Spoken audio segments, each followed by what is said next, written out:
Man, what is happening, my YouTube family? It is your boy B New, man, just coming at y'all this Saturday evening. First and foremost, just want to apologize for having a brief hiatus the past couple of days, especially with so much news swirling around the association as well as the Los Angeles Lakers. But you know, I had some things that I had to tend to, and we all know that everybody has a lot going on in their personal lives, and that's no different from me as well. So just some things that need to get tended to, and just know that I made it safely to my destination to take care of the things that surrounded me and my family. So if you got positive vibrations, most definitely send them towards me. If you got any negative ones, even if you send it towards me, I'm just going to reflect them away. So at the end of the day, it's always right on to the real and love to the haters. So no need any further. Let's just jump right into it. So I don't want to talk too much about what happened the past couple of games, because I know everybody had a chance to see it. I can talk about the game last night as far as the Lakers breaking that losing streak without LeBron James, which was a great thing to see. And we'll talk about that just a little bit more in detail here in just a moment. But what I really would like to go ahead and address right now is the breaking news that I'm sure everybody has seen. LaMarcus Aldridge has agreed to take the league minimum to sign with the Brooklyn Nets and join Kyrie Irving, James Harden, Kevin Durant, and Blake Griffin in order to try to win him a championship. So let's just go ahead and get this out the way before the haters and everybody else come into the comments and all the naysayers or whoever else. Let's just go ahead and get this part out the way. So I'm not mad at the Brooklyn Nets. I'm not mad at LaMarcus Aldridge, because guess what? The Lakers wanted to get him. Every other team who wanted his services may have wanted to get him. So let's just get that out the way. So whatever I say is not hatred. And one other thing, the main thing, is definitely not fear, because my heart don't pump no Kool-Aid. LeBron James' heart don't pump no Kool-Aid. The Los Angeles Lakers' heart don't pump no Kool-Aid. Jeannie Buss' heart don't pump no Kool-Aid. So just understand that. So nobody is worried about the signing of LaMarcus Aldridge, and all of a sudden shivers is going through their body because they're afraid of what he's capable of doing. Now, I will say this. He is a very capable and proven veteran, but what has he ever won and what has he ever done? And there's a reason why Popovich let him go. So let's just get that part out the way. So nobody's sitting up here crying that you got LaMarcus Aldridge. There's a hole that needed to be filled for the Los Angeles Lakers, and they probably could have used LaMarcus Aldridge, and maybe Brooklyn just wanted to get him just to sign him away, and they gave him a pitch. But let me just tell y'all something at the end of the day. Would you rather have LaMarcus Aldridge as your power forward, or would you rather have Montrezl Harrell? Let me just ask you that right now. Would you rather have LaMarcus Aldridge, old ass, or would you rather have Montrezl Harrell, who giving you everything night in and night out? And we all know everybody put the rumors out like they was going to trade Montrezl, and he put out the eyeball emojis, and the Lakers stayed put, and we all know the reasons why. So we can touch on that for just a moment too. So put in the comments what you think about the Lakers not making a trade at the deadline. And the main one is that had everybody just, man, draws in a bunch and, you know, just feathers ruffled for whatever reason, saying, oh man, why we should have took Kyle Lowry, and the only reason we didn't take him because we didn't throw in THT. Why didn't we throw in THT? Listen, why in the hell would we trade 3 players for 1 player? Now, if this was Kyle Lowry, who was 29 years old, or 30, or even 32, and he had some years left on his contract and we had him locked in, then that's different. But guess what? He's on the last year of his deal. You're going to have to pay him the rest of that $35 million, which means you're going to have to clear up cap space for $35 million. That means you got to trade 3 players. Right now, you're only paying THT maybe $1.5 million. So if you only paying him $1.2 million, then why would you give him up? Now, he will be a restricted free agent next year, where other teams might offer him a lot of money, but I don't see them offering that much money to where the Lakers couldn't match the money, unless it's just an outrageous amount and then they don't match the money. But I got a feeling, since he signed to Clutch Sports Entertainment, I got a feeling since LeBron has signed to Clutch Sports, I got a feeling since AD is signed to Clutch Sports, that he won't be going anywhere, and the Lakers will be able to pay him more than a mid-level exception price. They'll be able to get him what he really needs and demands, unless no team is going to just come out here and offer him a max contract, unless he just goes crazy in the playoffs, which he just might. But the thing is, like I've been telling everybody from the beginning, calm down. Calm down. As long as the Lakers get the 9th or 10th seed in the play-in game and LeBron James come back healthy and Anthony Davis, and the thing is, we might see LeBron before we see AD. He has a high ankle sprain. Anthony Davis has tendinosis of his Achilles. That's different. You have to be very careful with that. So he has plenty of time off, and I'm pretty sure they've been doing physical therapy and everything they can to strengthen that. But you don't want to rush that back. You want to bring him back for the playoffs. Now, if the ship was sinking and you absolutely felt you had to bring him back, then that's fine. That's fine. But back to the LaMarcus Aldridge thing. Like, okay, that's good. You got Blake Griffin, you got LaMarcus Aldridge, you got two old power forwards in rotation. Neither one of them really, Blake has been able to stretch the floor a little bit and finally start to hit threes later on in his career. But from what we've seen of him in Detroit and what we've seen of him since he's been in Brooklyn, there's nothing that's striking the fear into anybody either. But you know what will strike the fear into people? When they see a front court of Andre Drummond and Anthony Davis. And basically all the inside sources and everybody else right now is still saying that Andre Drummond is favored to go to the Los Angeles Lakers. Now, if he was going to Brooklyn, I don't think they would have just filled those roster spots with Blake Griffin and LaMarcus Aldridge. That's because they knew that they are out of the Andre Drummond race.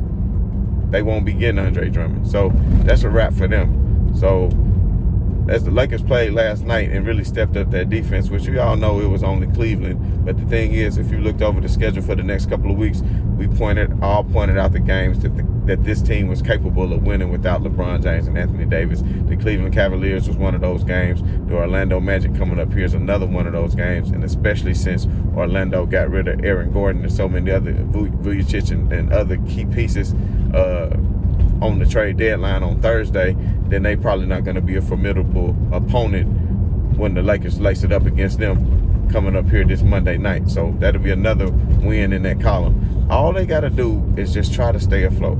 And what's going to happen is the players are going to learn how to gel together. First, they had to figure out how to play without LeBron James. They didn't know how to do it because LeBron James is the captain of the team and he just handles everything. But once they get settled in, they're going to be able to compete. And this is only going to help them get better in key situations. So when the playoffs do start and they go back to their regular rotation of less minutes and less responsibilities, then it's not going to faze them to come in and do the small things that's going to be required of them. So everybody just look at this as a blessing in disguise. And also look at it like this. James Harden even said last night, "Oh, I'm the MVP. I'm the MVP." That's what James Harden said. Okay, so that even strengthens LeBron's case of being the GOAT in the long run, because when you start talking about people like Kevin Durant and how great he is and what you think he did, but at the end of the day, if James Harden wins the MVP this year, then what does that say for Kevin Durant's legacy? Are you playing alongside another MVP? They basically played the whole season in the second half of the season without you and was still the number 1 or number 2 seed in the East, just showing that they really didn't need you. So you weren't needed at Golden State, which I won't say you weren't needed because you put them over the top as far as making them a championship team, because there's no telling if they would have actually been able to beat LeBron and Kyrie, which I don't think so, but it still would have been maybe a hell of a battle. But once you were added, then we knew it was over, because that's how great you are. We're not hating and saying that you're not great, but like I keep saying, teams win championships. So at the end of the day, you had a way better team. And now this is the same thing you're doing again. And people want to say, "Oh, you mad at LeBron? You mad at KD? He just playing LeBron game better than him. He started having super teams first or whatever." We won't get into all of that. I mean, we had this conversation several times before. We all know about homegrown super teams. But the thing is, nobody ever used the term super team. When was the term super team coined? When LeBron was with Miami the whole time, nobody said, "Oh, LeBron has created a super team." They said, "Oh, it's a good-ass team." Nobody said a super team. Nobody ever said that. The word super team was coined when Kevin Durant went to Golden State. When Kevin Durant went to Golden State, that's when people start saying a super team, in the media and fans alike, because that's exactly what it was. Now, maybe that's when the term was coined, but let me just give you a brief history lesson. Because in the 80s, there were super teams. There were teams that had 4 Hall of Famers on them. That were homegrown talent. So just because LeBron became his own GM and his talent, Dan Gilbert and the owners couldn't surround him with good talent, they can only give him a damn booby. They could only give him a broke down, old, fat ass Shaq. Antoine Jameson, who was washed up. I mean, come on now. Be serious. So you can't sit up here and say that LeBron James started super teams, because the word super team was never used until Kevin Durant joined the Golden State Warriors. Now that the Brooklyn Nets have acquired LaMarcus Aldridge, they should be the heavy favorites to win the championship. But see, I hate to bust the bubble of everybody. They're not going to win the championship because, first of all, LeBron James is going to come back healthy. And when he comes back healthy, even if AD come back the second round of the playoffs, it's over with. LeBron James and Anthony Davis, and I'm telling you, keep sleeping on Marcus Aldridge. All the Lakers need is a big man out there and who is capable of hitting a couple of threes here and there. Marcus Aldridge makes assists. He does what he has to do. But if the Lakers get Andre Drummond, then it's going to be deadly. So I haven't even said anything, just saying that so I'm not even going to talk. Let me put it like this. I'm not going to talk and say what ifs and if the Lakers get Drummond and how they're going to do this, because at the end of the day, just because strong reports and everybody gut feeling is saying that he's going to go there, it still hasn't happened yet.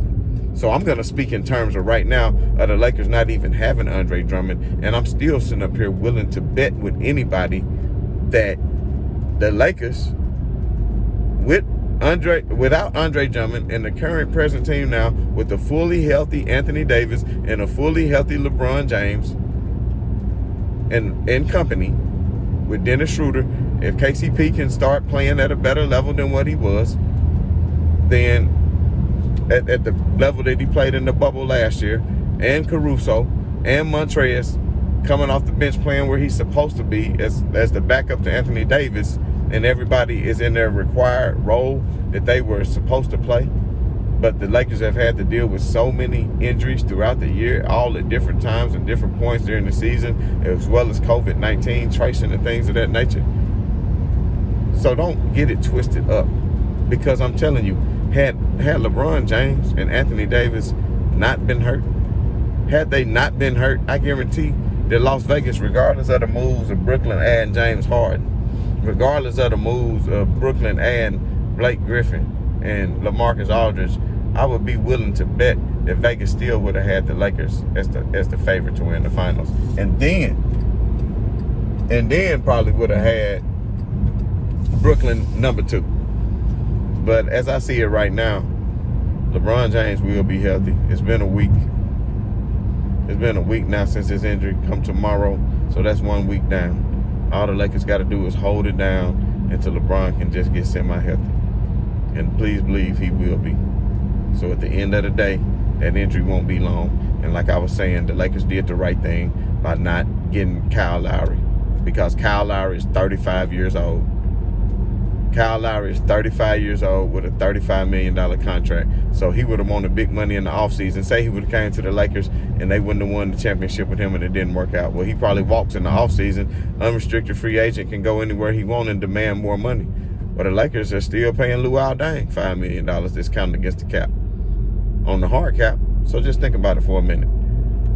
The Lakers have to re-sign Dennis Schroeder, who is going to be an unrestricted free agent at the end of the summer too.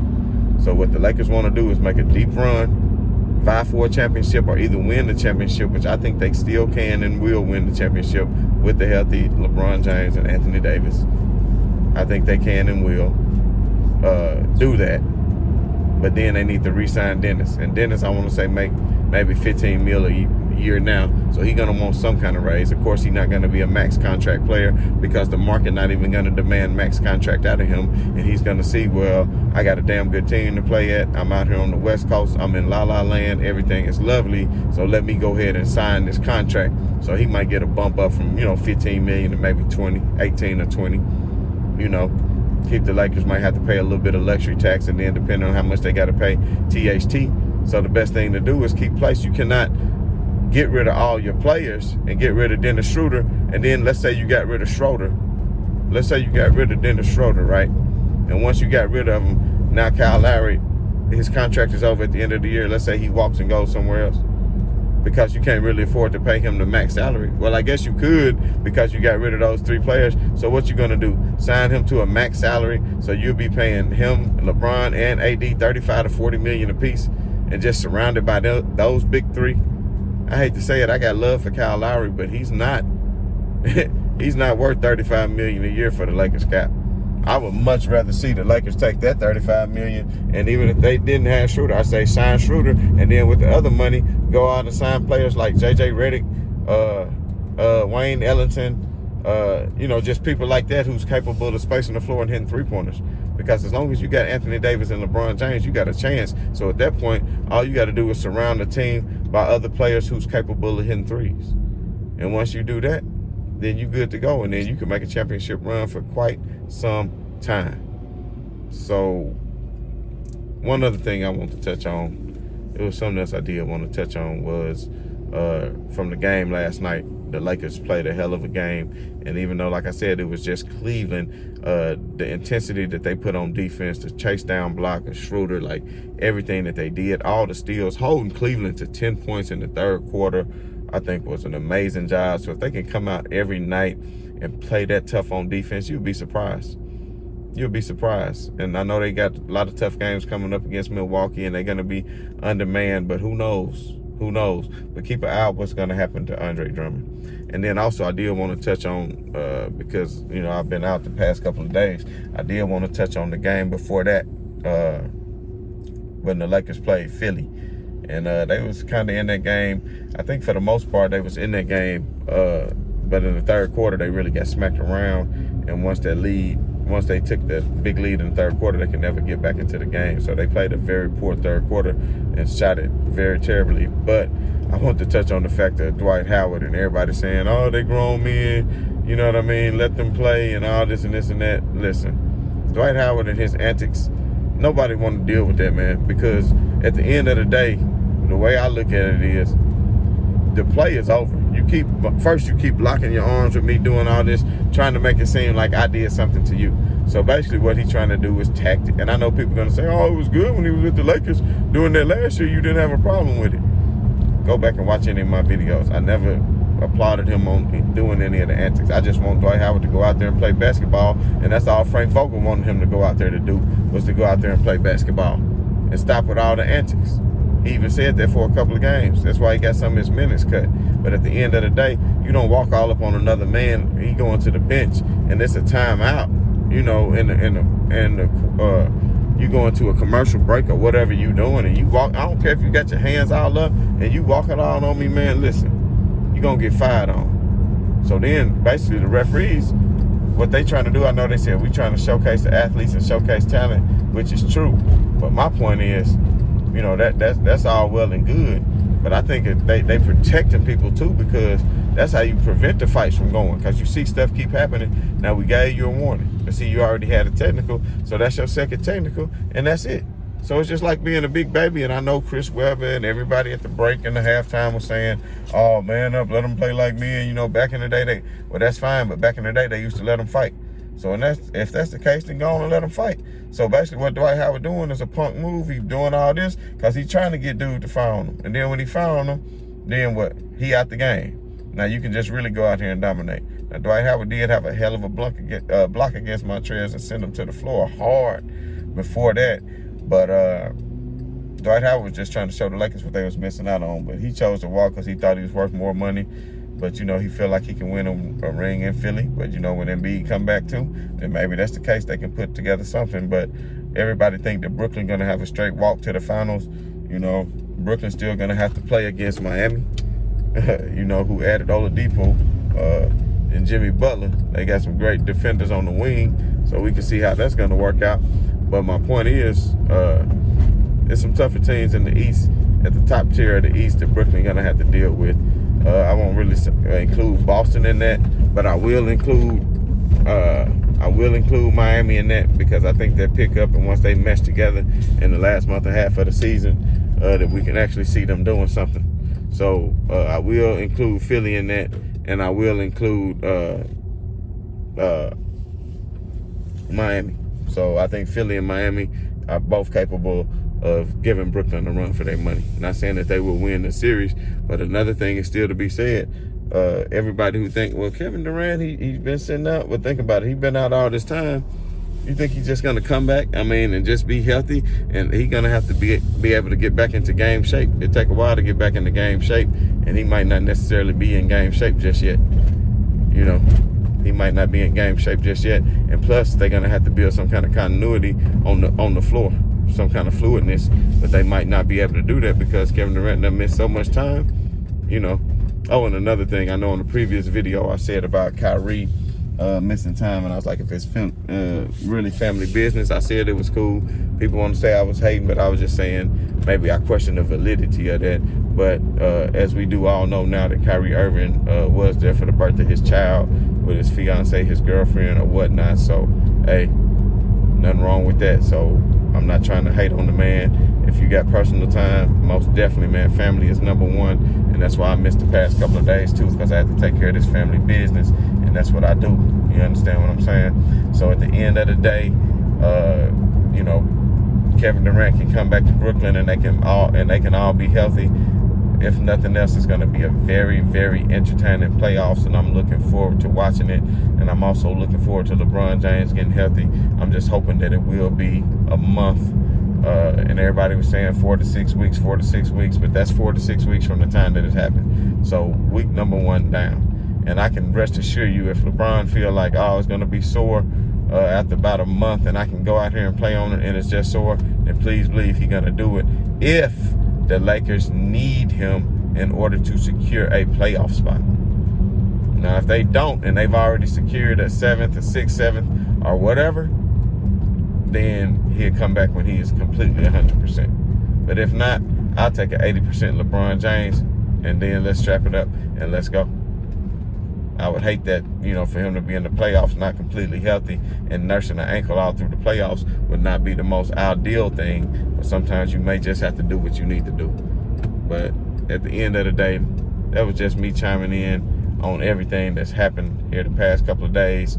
These people out here driving like they don't want to live or like they really don't value their vehicles. So it might just be time for me to sign up off of this thing. But as always, this is your boy B New. I'm saying right on to the real. I'm saying much love to the haters, man. Positive vibes to everybody, man. I appreciate all the love and the show of support. And like I said, Lakers Nation, all you LeBron fans, all the Lakers fans, and everybody out there, have no need for concern. Because I think Monday morning is going to be the big news of Andre Drummond. And if it isn't and he end up going to New York, guess what? It's not the end of the world, because guess what? The Lakers still have LeBron James and Anthony Davis. They didn't leave and sign anywhere else, y'all.